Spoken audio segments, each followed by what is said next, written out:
Hello, LinkedIn audience. We're back with another video this week, and I want to talk about the changes to the hardship distributions and the loans that were brought forth in the Bipartisan Budget Act of 2018.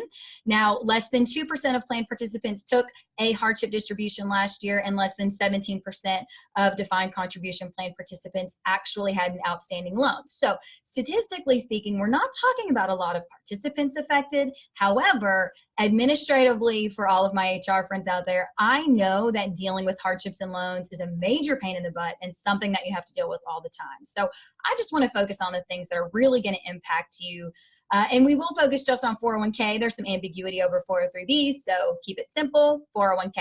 Now, the changes to the hardship distributions, there's some language about what money sources are now available and actually broadening what money sources can qualify for a hardship. Don't worry about it. This is why we have third-party administrators. It's probably not going to affect your day-to-day HR or yours advisor. The TPA can deal with it. So toss that one out the window. Now, the other two changes. The first is that you are no longer required to suspend deferrals for 6 months after giving a hardship, right? So it used to be you took a hardship distribution and then you had to wait 6 months to contribute again. That's going away. The second requirement, it used to be if your plan allowed for loans, you actually had to take a loan first. And that's going away. So I actually think these are two good things, and we'll just start with the 6-month suspension and just the behavioral finance side of it. If someone has built an account balance that they're taking a distribution from, they have been saving in their 401k and they're used to saving in that 401k. People do not live paycheck to paycheck. People live direct deposit to direct deposit. And we have established a habit where we are capturing savings before it ever even hits the bank account. Okay, once we stop that, it is highly unlikely that that participant is going to turn around and actually be saving elsewhere, right? They're going to pocket the change, okay?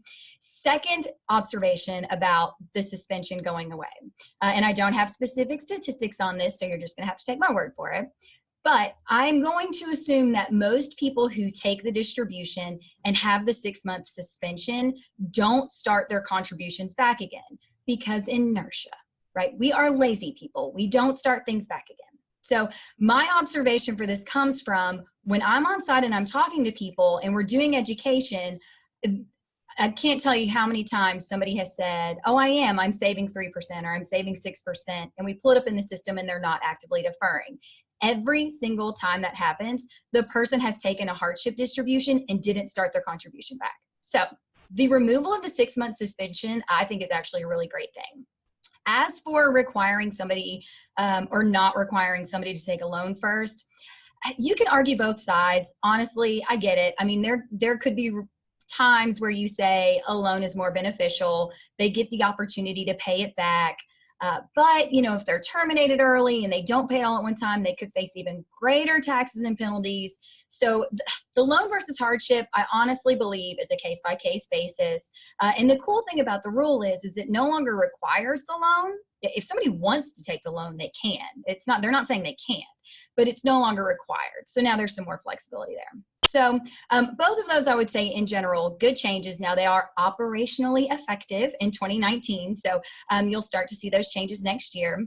There is one other little nugget of a change to loans, which I'm actually surprised we haven't seen more chatter about, because I think it's probably maybe more impactful or maybe could affect people more.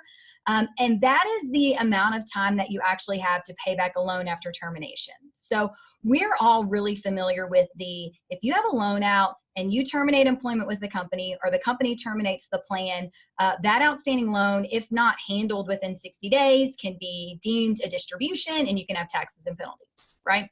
Well, technically, operationally effective this year, you have more than 60 days. They've extended that time period for you to pay back that loan all the way until you file your tax return for that year. So it would be the next year, right? So file your tax return for 18 and 2019, or the extension thereof. So we've basically just given people more time to pay back loans if their plan is terminated or their employment is terminated, which, yeah, that seems fair. I mean, I think you guys would all agree that 60 days was pretty fast. Nobody does things in 2 months. So that's an update on the changes there. I think you'll start to hear more about these. If you're an HR professional and you have any questions about administering these, give me a shout. I'll be happy to help or talk you through them. definitely still some ambiguity, and we are waiting for some guidance from the IRS on the specifics, but that's your high level version and what you need to know. You guys have a great day, and we'll see you soon.